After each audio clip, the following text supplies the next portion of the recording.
Hello दोस्तों। उम्मीद है आप लोगों की जेएसएससी सीजीएल की तैयारी बहुत अच्छे से हो रही होगी। और इस क्रम में जो हमारा खोटा सेट प्रैक्टिस था वो पहले कुछ समय के लिए छूट गया था, क्योंकि बीच में करंट अफेयर कराना शुरू किए थे। अब करंट अफेयर भी चलेगा और साथ साथ खोटा प्रैक्टिस सेट का 40-40 क्वेश्चन या 50 क्वेश्चन, या हो सकता है कि पूरा का पूरा प्रैक्टिस सेट ही करवा दिया जाए। ये प्रैक्टिस सेट जो है ये बहुत अच्छा है। इसमें से आप भी चाहें तो मार्केट से इसको खरीद करके और कर सकते हैं। सफल प्रकाशन का ये प्रैक्टिस सेट है। ऐसे करके हम लोग जितना भी प्रैक्टिस सेट है मार्केट में वो हम लोग एक एक करके देखेंगे, ठीक है, जिससे हमारी तैयारी बहुत अच्छे से हो जाए। चलिए पहला सवाल हम लोग चलते हैं कि छाहिर किताब केकर लिखल लागे। छाहिर किताब जो है वो किसका लिखा हुआ है? डॉक्टर ए के झा का, या बी एन ओहदार का, डॉक्टर विनोद कुमार का, या चितरंजन महतो चित्रा का। और एक बात और कि जिस तरह से आप लोगों ने करंट अफेयर को इतना प्यार दिया है, उसी तरह मेरे खोटा वीडियो को भी इतना ही प्यार दीजिएगा, ठीक है। आपके थोड़े से लाइक से, थोड़े से व्यूज़ से, और अगर पूरा चैनल देखते हैं तो उससे अगर आप देखिए तो मेरे चैनल पे आपके पूरा खोटा का सिलेबस बिल्कुल फ्री में मिल जाएगा। और ऐसा कंटेंट है जो कि शायद ही किसी और खोटा में या फिर शायद ही पेड किसी कोर्स में मिलेगा, ठीक है। तो इस वीडियो को अच्छे से देखिएगा और इतना ही प्यार दीजिएगा। आपका एक सपोर्ट से मेरे लिए बहुत हेल्पफुल हो सकता है, ठीक है।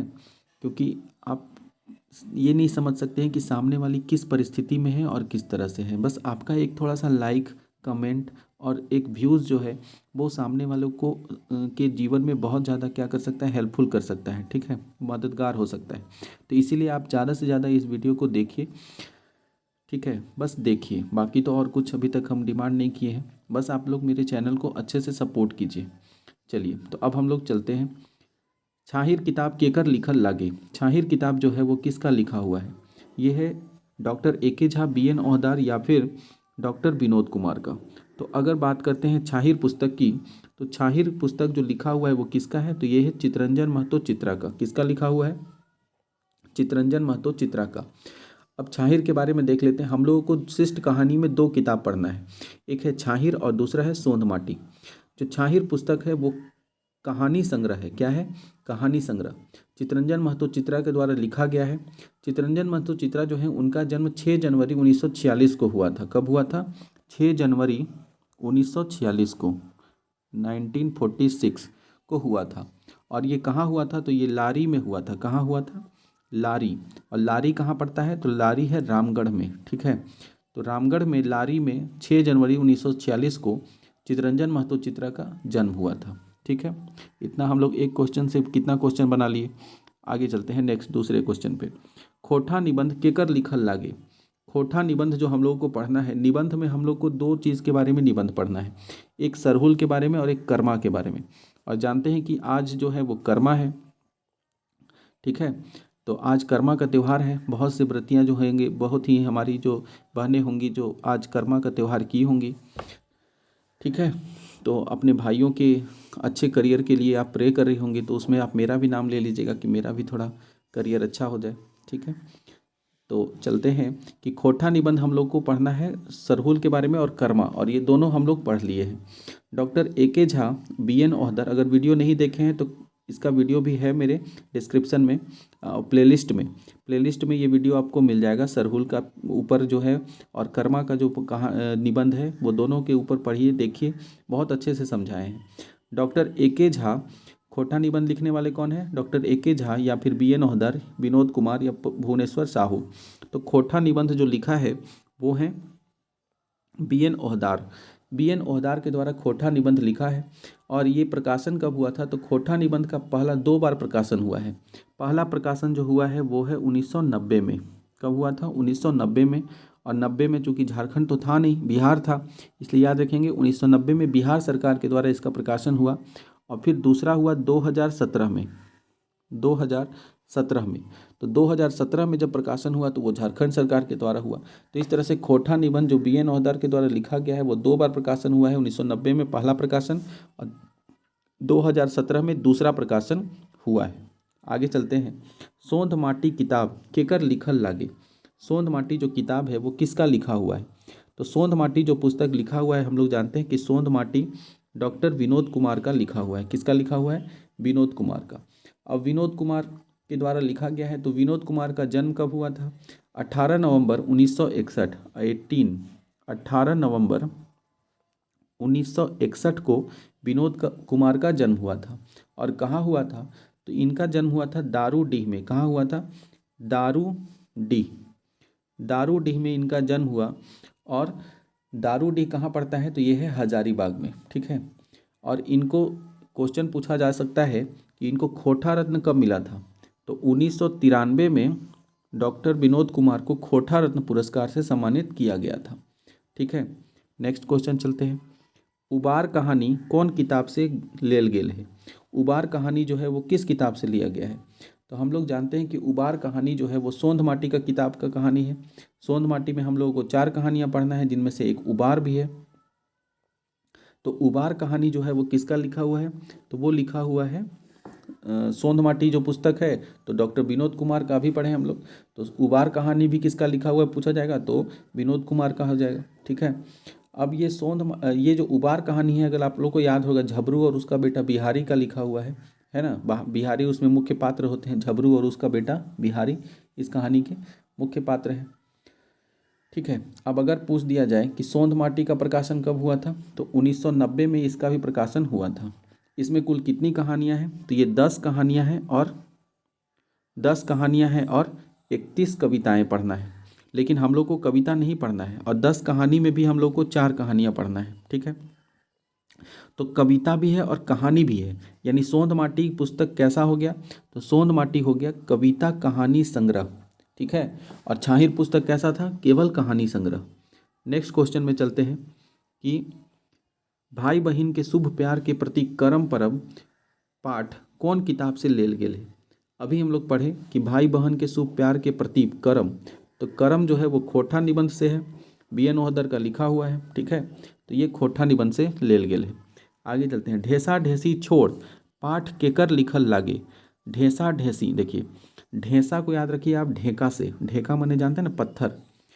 और पारसनाथ जब हम लोग जाते हैं तो वहाँ भी पारसनाथ पहाड़ पे क्या मिलेगा हम लोग को? पत्थर मिलेगा, चट्टान मिलेगा।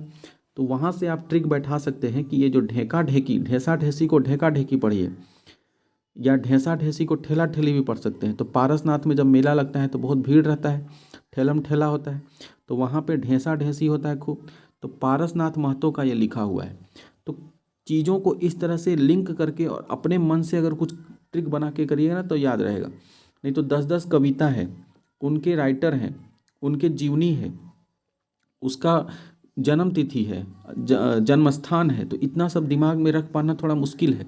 तो इसलिए थोड़ा ट्रिक अपने से बनाइए, दूसरे के ट्रिक के भरोसे मत रहिए। जैसे हम याद किए ढेसा ढेसी छोड़, तो ढेसा ढेसी मतलब हम याद कर दिया, तो ठेला ठेली, तो ठेला ठेली है वो पारसनाथ। अब ये चीज़ कभी नहीं दिमाग से निकलेगा कि पारसनाथ मेला में ठेला ठेली होता है। तो ढेसा ढेसी छोड़ किसका लिखा हुआ है? तो पारसनाथ महतो का लिखा हुआ है। अगला सवाल है, हम जियब कैसे केकर लिखल लागे? हम जियब कैसे केकर लिखल है? तो हम जियब कैसे जो है वो छाहिर कहानी का है, ठीक है। और छाहिर कहानी है, छाहिर किताब से लिया गया है। और छाहिर किताब से जो लिया गया है, तो वो जो किताब है वो कौन लिखे हैं? चितरंजन महतो चित्रा लिखे हैं। हम जियब कैसे जो कि महेश्वर वाला था, और रघु उसका भतीजा था, महेश्वर का भतीजा रघु, महेश्वर आया था मुरपा गांव। तो ये सब कहानी जान ही रहे होंगे। तो उसमें जो चुनिया माई रहती है उसके बारे में ये है कि जिएगी कैसे, शराब दारू मुंह बेचती है, ये सब, ठीक है। तो उसी के ऊपर है। तो ये हम जियब कैसे कहानी किसका लिखा हुआ है? चितरंजन महतो चित्रा का है। नेक्स्ट चलते हैं अजगर नाटक। चूँकि हम लोगों को अजगर नाटक पिछले सिलेबस में पढ़ना था, इस बार तो पढ़ना नहीं है। लेकिन इनके जो राइटर हैं वो कौन है? तो इनके राइटर है विश्वनाथ दसौंधी राज। तो विश्वनाथ दसौंधी राज चूँकि इसके राइटर हैं, इसलिए हम लोग को विश्वनाथ दसौंधी राज के बारे में पढ़ना है, जीवनी पढ़ना है। और इसीलिए क्वेश्चन दे दिया है कि अजगर नाटक किसका लिखा हुआ है? तो ये है विश्वनाथ दसौंधी राज। तो इसलिए नहीं पढ़ना है, ये मत समझिए कि अजगर के बारे में कुछ नहीं जानेंगे। ये झारखंड है भैया, इसमें क्या पूछेगा। और अगर आप बोलिएगा कि आउट ऑफ सिलेबस है तो ऐसा तर्क दे देगा कि आप कुछ बोल भी नहीं पाइएगा। अगर आप बोलिएगा अजगर नाटक तो पढ़ना नहीं है, आउट ऑफ सिलेबस है, तो बोलेगा विश्वनाथ दसौंधी राज के बारे में पढ़ना है कि नहीं? तो आप बोलिएगा हाँ पढ़ना है। तो उनका नाटक के बारे में आप नहीं जानिएगा कि क्या क्या लिखे हैं, ठीक है। तो वहाँ फंस जाइएगा। इसलिए हम लोग को सारा जानकारी रखना है, ठीक है। सोहान लागे रे किताब कर संपादक लागे। सोहान लागेरे किताब के संपादक कौन है? जानते हैं हम लोग कि सोहान लागेरे जो है उस किताब के संपादक कौन है? दिनेश कुमार दिनमणि जी का लिखा हुआ है ये। तो ये दिनेश कुमार का लिखा हुआ है, दिनमणि इनका टाइटल है, दिनेश कुमार दिनमणि, ये इसके सोहान लागेरे के संपादक हैं। सोहान लागेरे में हम लोगों को 10 कहानी पढ़ना है, ठीक है। अब सोहान लागेरे अगर आ गया तो उसके बारे में देखते हैं कि सोहान लागेरे जो किताब है उसका पहला प्रकाशन 2006 में हुआ था, ठीक है, और दूसरा प्रकाशन 2019 में हुआ था। कब हुआ था दूसरा? 2019 में। तो पहला प्रकाशन 2006 में और दूसरा 2019 में। अगर पूछा जाएगा कि ये प्रकाशक कौन है इसका, तो इसका जो प्रकाशक है वो पृथ्वी प्रकाशन के द्वारा हुआ है। कौन है प्रकाशक? पृथ्वी प्रकाशन, ठीक है। आगे चलते हैं कि सोहान लागेरे किताब कर संकलनकर्ता के लागत। सोहान लागेरे किताब के संकलनकर्ता कौन है? तो बोलेंगे सोहान लागेरे किताब के संकलनकर्ता पूछ रहा है, वो था संपादक, दिनेश कुमार दिनमणि संपादक हैं, लेकिन इसमें है संकलनकर्ता कौन है? तो बोलेंगे शरद सरदेंदु।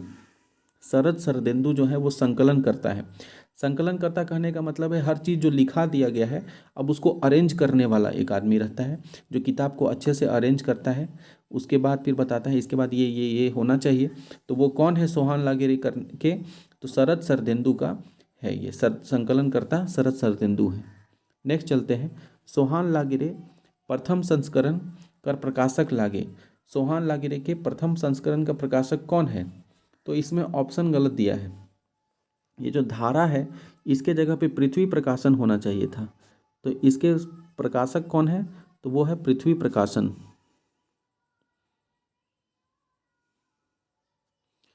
पृथ्वी प्रकाशन का है ये। तो ये किसका लिखा हुआ है? तो ये जो प्रकाशक है इसका वो पृथ्वी प्रकाशन है, ठीक है, सोहान लागेरे का। आगे चलते हैं, एक पथिया डोंगल महुआ का प्रथम संस्करण बछर बतावा, कि एक पथिया डोंगल महुआ का प्रथम संस्करण कब हुआ था? तो बोलेंगे एक पथिया डोंगल महुआ का प्रकाशन भी पहला हुआ था कब? 1990 में। कब हुआ था? 1990। तो 1990 में 3 चीज़ हो गया, एक तो खोटा निबंध हो गया, दूसरा हो गया कौन सा? दूसरा हो गया विनोद कुमार का जो सोंध माटी है, ठीक है, सोंध माटी जो है उसका भी प्रकाशन पहला हुआ था 1990 में, और तीसरा एक पथिया डोंगल महुआ जो है उसका प्रथम संस्करण भी 1990 में आया था, ठीक है। तो आगे क्वेश्चन भी वही है कि खोटा निबंध कर प्रथम प्रकाशन कब हुआ था? खोटा निबंध का पहला प्रकाशन कब हुआ था? तो ये हुआ था 1990 में, ठीक है। ये सेट जो है देखिए सफल प्रकाशन का है पहला सेट, ठीक है। तो अगर आप बुक लेना चाहें तो मार्केट में तो बुक मिल ही रहा है, तो ले लीजिए, बहुत अच्छा सेट है। चलते हैं आगे कि शिवनाथ प्रामाणिक कर जन्म घर लागे। शिवनाथ प्रामाणिक का जन्म घर लागे कहाँ लगता है? तो शिवनाथ प्रामाणिक का घर कहाँ है? तो बोलेंगे शिवनाथ प्रामाणिक जो है उनका घर कहाँ है? बैदमारा। बैदमारा कहाँ? बोकारो में। शिवनाथ प्रामाणिक का जन्म कहाँ है? बैदमारा, बोकारो में है, ठीक है। आगे चलते हैं, शिवनाथ प्रामाणिक कैसन कवि रूपे जानल जाहत। शिवनाथ प्रामाणिक जो है वो कैसे कवि के रूप में जाना जाता है?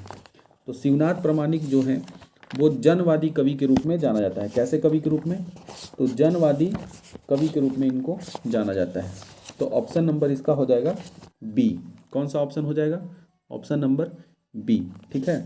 तो शिवनाथ प्रामाणिक अगर है तो उनके बारे में जान लेते हैं कि इनका जन्म जो है बैदमारा बोकारो में हुआ था, ठीक है, और ये जनवादी कवि थे, और इनका जन्म जो है 13 जनवरी 1950 में हुआ था। कब हुआ था?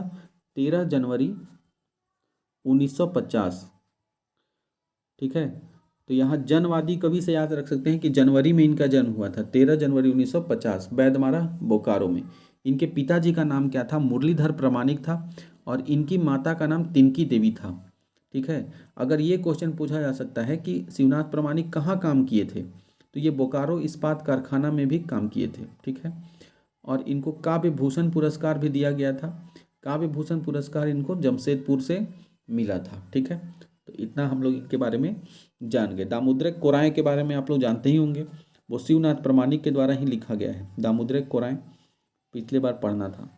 चलते हैं आगे, श्याम सुंदर महतो श्याम सुंदर महतो जो हैं इनका जन्म कब हुआ था? तो श्याम सुंदर महतो जो है इनका जन्म कब हुआ था? इनका जन्म हुआ था 1939 में। कब हुआ था? 1939 में हुआ था। 3 सितंबर 1939 को, 3 सितंबर 1939 को इनका जन्म हुआ था। 3 सितंबर 1939 को इनका जन्म हुआ था। ठीक है, आगे चलते हैं। और कहाँ हुआ था अगर पूछा जाएगा तो इनका जन्म जो है मुदा गांव में हुआ था। कहाँ हुआ था? मुदा गांव, मुदा गांव में, मुदा गांव में। और मुदा गांव कहाँ पड़ता है? ये धनबाद में है। ठीक है, किसका? श्याम सुंदर महतो श्याम का। मुदा गांव धनबाद में 3 सितंबर 1939 को जन्म हुआ था।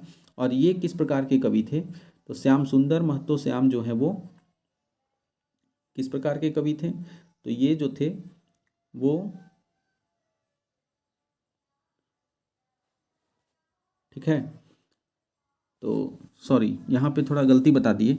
श्याम सुंदर महतो श्याम का इस जन्म जो है वो 3 सितंबर 1939 को हुआ था। ठीक है, ये जो मुदा गांव है वो आगे है विश्वनाथ नागर का। तो विश्वनाथ नागर का जन्म ठाव जो है वो मुदा गांव में हुआ था। और ये मुदा गांव कहाँ पड़ता है? तो ये धनबाद में पड़ता है। मुदा गांव कहाँ पड़ता है? धनबाद में। ठीक है, मुदा गांव कहाँ पड़ता है? धनबाद। अगर बात करें श्याम सुंदर महतो श्याम का जन्म कहाँ हुआ था, तो श्याम सुंदर महतो श्याम का जन्म 3 सितंबर 1939 को हुआ था, बताए। और ये कहाँ हुआ था? तो ये खेसमी, कहाँ हुआ था? खेसमी गांव में। खेसमी गांव, और खेसमी गांव कहाँ पड़ता है? ये भी धनबाद में पड़ता है, तोपचांची में। तोपचांची झील तो पढ़े होंगे आप लोग, तो तोपचांची में ही पड़ता है। तोपचांची धनबाद में खेसमी गांव में श्याम सुंदर महतो श्याम का जन्म हुआ था। इनके पिताजी का नाम था केदारनाथ महतो और इनकी माता का नाम है गंगामणि देवी। ठीक है, इतना सारा इनके बारे में श्याम सुंदर महतो श्याम के बारे में हो गया। ठीक है, वो थोड़ा हो जाता है वीडियो बनाते समय, आई होप आप समझ ही रहे होंगे। आगे चलते हैं। विश्वनाथ नागर का जन्म ठाव लागे। तो विश्वनाथ नागर जो है उनका जन्म कहाँ हुआ था? मुदा गांव। और मुदा गांव कहाँ है? धनबाद में है। और ये छायावादी कवि हैं। कैसे कवि हैं? छायावादी कवि विश्वनाथ नागर का। और अगर इनका ईस्वी सन पूछा जाए कब हुआ था जन्म, तो विश्वनाथ नागर का जन्म हुआ था 7 जनवरी को। कब हुआ था? 7 जनवरी। और 7 जनवरी 1939 में, 7 जनवरी 1939। तो 1939 में विश्वनाथ नागर का भी जन्म हुआ, 1939 में श्याम सुंदर महतो श्याम का ही हुआ। ठीक है, विश्वनाथ नागर का 7 जनवरी को और श्याम सुंदर को 3 सितंबर को। अगर देखिए विश्व का, इसको अगर याद रखना है विश्वनाथ नागर के बारे में, विश्व के जितने भी नगर हैं उनका मुद्दा क्या है? मुद्दा मतलब मुद्दा, मुद्दा से उनका मुद्दा क्या है?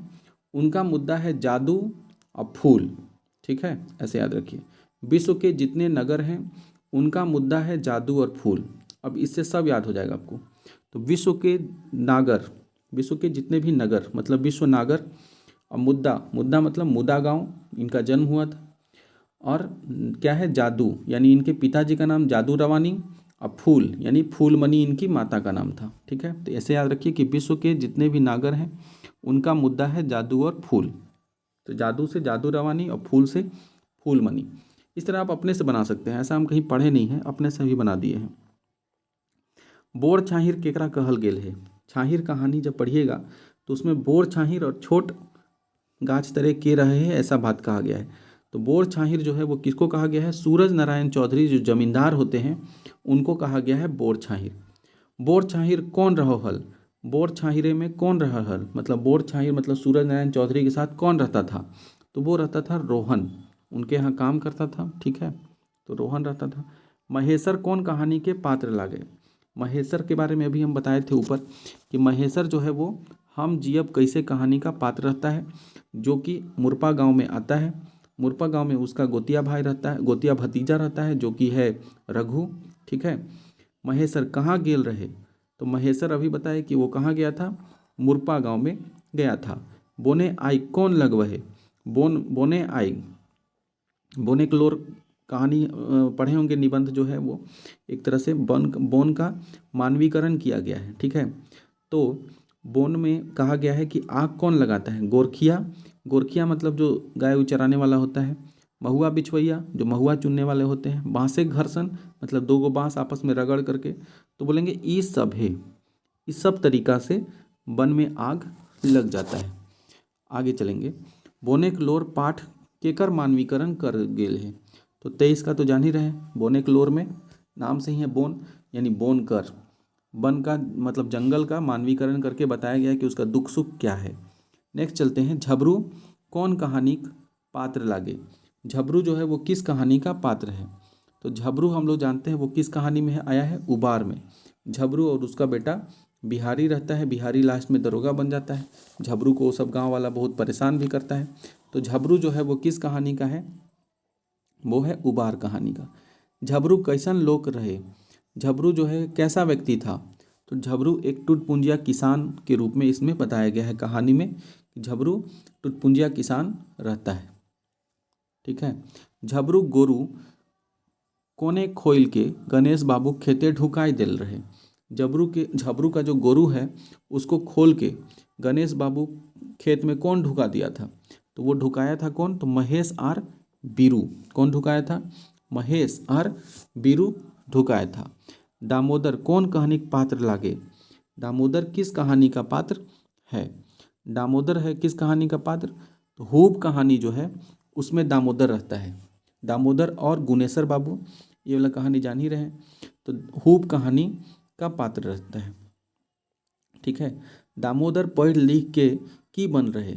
गुनेसर बाबू जब उसके घर आते हैं बुलाने के लिए कि चल रहे दामोदरा तनी हमार बारी छारी कर दे, तो दामोदर इस कॉलेज जाते रहता है। तो गुनेसर बाबू जब देखते हैं कि नहीं आया तो फिर दोबारा जाते हैं और जाने के बाद उसको खूब सुनाते हैं, खूब सुनाते हैं, उसकी जाति उति पे भी बोलते हैं। तो इस बात से दामोदर क्या करता है, अपना गांव छोड़ के चल जाता है और खूब मन लगा के पढ़ता है। और क्या बन जाता है, तो पढ़ लिख के की बन रहे, तो वो बन जाता है दरोगा। और फिर लास्ट में गुनेसर बाबू को ही हॉस्पिटल में कितना मदद करता है। ठीक है, दरोगा बन जाता है। खूब कर माने की हव है। खूब का मतलब क्या होता है, उमंग होता है, जोश होता है, लगन होता है, या ई शोभे। तो बोलेंगे खूब का मतलब होता है ये सब। कौन कौन, उमंग भी, जोश भी, लगन भी और सब कुछ। ओद दीदा कर माने क्या हुआ है। देखिए दीदा मतलब होता है आँख, और ओद बोलते नहीं है कि कपड़ा बहुत ओदा है वो भी तक नखो सुखल। तो ओद का मतलब हो गया भींगा, तो भींगा हुआ आँख। तो ऑप्शन देखेंगे, लोर भींगल आँख, लोर मतलब आंसू, तो लोर भोरल आँख, आंसू से आँख भरा हुआ होगा। या फिर नम आँख, तो या नम आँख मतलब भींगा हुआ नमी वाला आँख है जो उसको आँख डबडबाइल है आंसू से। तो यानी कि इसका ऑप्शन ए और बी दोनों हो जाएगा। यानी कि लोर भोरल आँख और नम आँख दोनों हो जाएगा। किसका मतलब, ओद दीदा का मतलब। ओद दीदा कहानी मुख्य पात्र लागे। ओद दीदा कहानी के मुख्य पात्र कौन है। तो ओद दीदा कहानी के मुख्य पात्र कौन है, चानो वाली। चानो वाली नाम की ले राखल गेल है। चानो वाली नाम क्यों रखा गया है, तो चानो वाली इसलिए नाम रखा गया है क्योंकि वो चानो गांव में जन्मल रहे। क्योंकि उसका जो मायके था, उसका पिताजी का जो गांव था वो कहाँ था, चानो, वहीं से शादी होकर के आई थी। तो इसीलिए सब गांव के उसका नाम बोल देता था चानो वाली, चानो वाली बोलता था।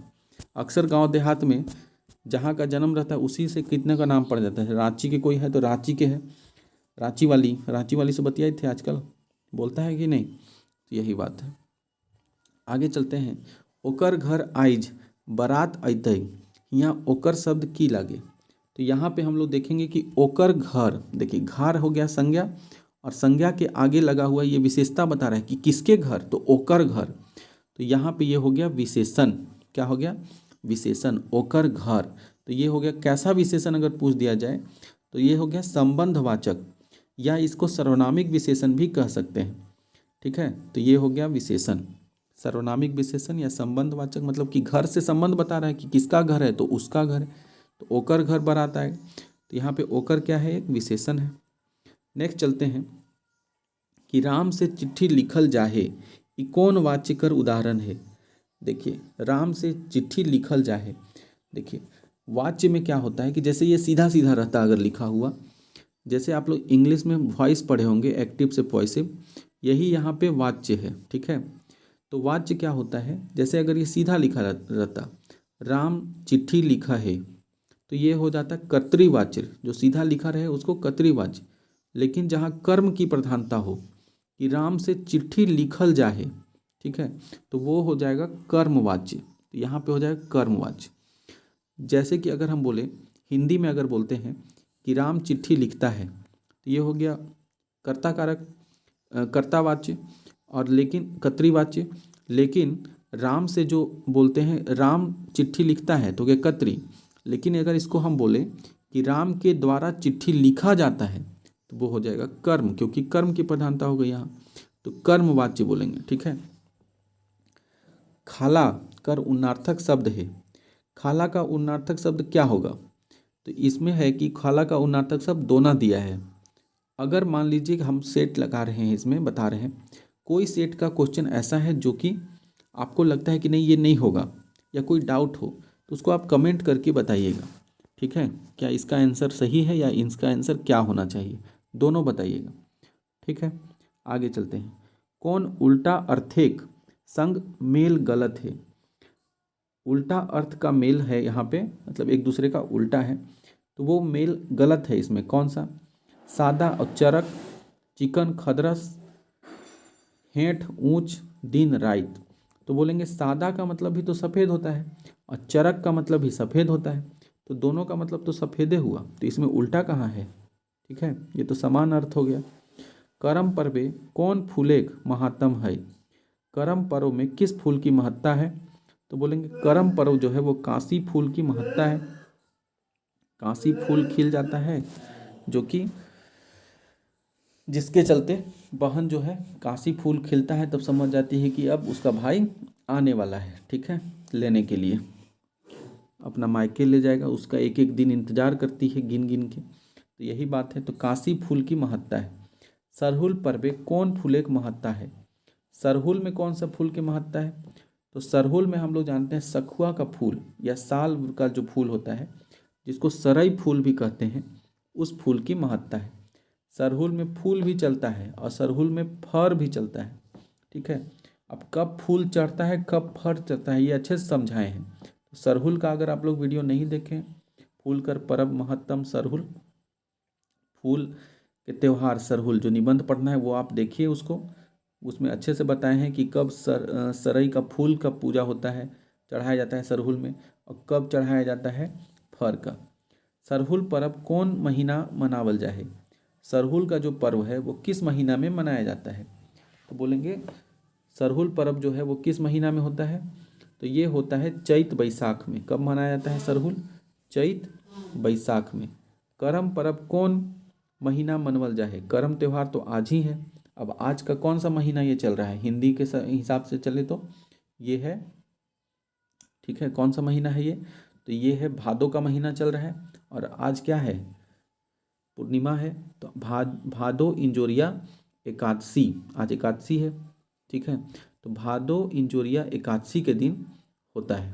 ठीक है, भादो शुक्ल पक्ष एकादशी, इंजोरिया मतलब शुक्ल पक्ष और अंधेरिया मतलब कृष्ण पक्ष, तो भादो शुक्ल पक्ष है अभी, तो भादो शुक्ल पक्ष एकादशी के दिन इसको हम लोग मनाते हैं। कौन सा त्यौहार, करम त्यौहार को। तो आज ही कर्मा का त्यौहार है, आप सभी को कर्मा की बहुत बहुत शुभकामनाएं। ठीक है, तो ये वीडियो हम लोग यहीं तक रखते हैं, 40 क्वेश्चन तक किए हैं। अगर वीडियो पसंद आया होगा तो कमेंट कीजिएगा, बताइएगा वीडियो में और कैसे इसको बनाया जाए। अगर इस तरह से अगर लग रहा है तो वो भी बताइएगा कि हाँ ठीक है ऐसा ही करवाते हैं। 100 क्वेश्चन अगर करवाएंगे तो वो वीडियो भी लंबा हो जाएगा, इसीलिए 40 क्वेश्चन या अगले बार से 50-50 क्वेश्चन, क्योंकि वीडियो में पूरा डील नहीं करेंगे तो फिर वो फ़ायदेमंद नहीं रहेगा। सेट आप लोग पहले से लगा लीजिए बुक खरीद करके, और उसको एनालिसिस के तौर पर वीडियो से जुड़िए, तब वो ज़्यादा अच्छा रहेगा। एक एक करके हम लोग बहुत सारा सेट जो है वो करने का कोशिश करेंगे। तो चलिए वीडियो को यहीं रखते हैं। वीडियो पसंद आया होगा तो लाइक कर दीजिएगा, और अगर वीडियो में कुछ हम गलत बता दे रहे होंगे तो उसको कमेंट करके बताइएगा। लेकिन अपना प्यार कभी कम मत कीजिएगा, जो भी आप चैनल को दिए हैं, जो भी आप मुझे दिए हैं, मेरे पे जितना भरोसा दिखाएं हैं उस भरोसा को कम मत कीजिएगा। हम ज़्यादा से ज़्यादा कोशिश करते हैं कि आप लोगों को सही सही कंटेंट दें, लेकिन बीच में अब बुक में ही इतना सारा गलत सलत रहता है तो वो गलत हो जाता है। लेकिन हम कोशिश करते हैं कि वो सही दें, और आप लोग भी कमेंट करके तो बता ही देते हैं कि सर ये वाला गलत है, वो बहुत अच्छा रहता है, अपनापन टाइप का लगता है आप लोग से कनेक्ट रहना। ठीक है, अभी तक एक भी कोई गलत कमेंट मेरे वीडियो पे नहीं आया है, क्योंकि जानते हैं कि हम लोग सब क्या है, ये कोई चैनल नहीं है, ये बस एक तरह से ग्रुप है, खोठा का ग्रुप, खोठा और पूरा जेएसएससी का ये ग्रुप है, तो ये अपनापन जैसा है। चलिए, तो यहाँ तक हम लोग छोड़ते हैं आज। अगला वीडियो बहुत जल्द आप लोगों को मिलेगा। धन्यवाद।